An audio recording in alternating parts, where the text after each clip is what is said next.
Pemberville residents are going to be asked about an income tax levy on their ballots. There is currently a 1% income tax, and the levy asks for a 0.5% increase. Megan Hartnett looked into why village officials are asking for this hike. Megan, how long has it been since the village has had an income tax levy on the ballot? Melissa, the last time an income tax levy went into effect in Pemberville was 1976, according to Mayor Carol Bailey. After almost 50 years, village administrators are now worried that the general fund is running too low. After living in Pemberville for 40 years, Mayor Carol Bailey has gotten to know the village pretty well. It's changed in its own ways. It's stayed the same in a lot of ways. One thing that stayed almost the same for 48 years is a 1% income tax. We got rid of reciprocity, a 0.5%, in the early 2000s. So we really have not experienced any kind of income tax increase in nearly 20 years.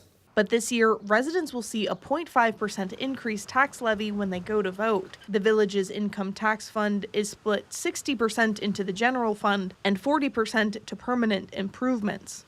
And Bailey says the general fund has been eaten up by increased expenses. Pemberville fiscal officer Sarah Abbott says it's been talked about for 10 years, but this year it became clear the village needed a change. We're actually eating into projected revenue.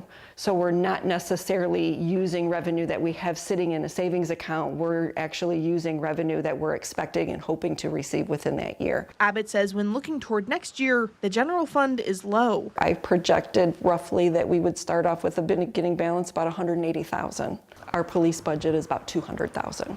So that goes to show right there, there's the surplus that is just gone. Getting roads repaired is one thing Bailey says she would want to see, but right now that just can't happen. Bailey says she knows other villages are seeing increased expenses, and so are households, so it wasn't an easy decision to ask for more money from voters. It's a horrible thing to have to go back and ask your voters for money. But if the levy doesn't pass, the village administration will try again in May. We'll present the voters with a list of things that probably will cease to exist or be cut back. Things like leaf and brush pickup. Bailey says she doesn't want to see those changes, but it all depends on what the voters decide. Pemberville residents will see 4 other levies on the November ballot, including 2 renewal levies for Freedom Township, 1 replacement levy for the Pemberville Public Library, and a renewal tax levy for Wood County's Alcohol, Drug Addiction, and Mental Health Services Board. Reporting in studio, Megan Hartnett, WTOL 11.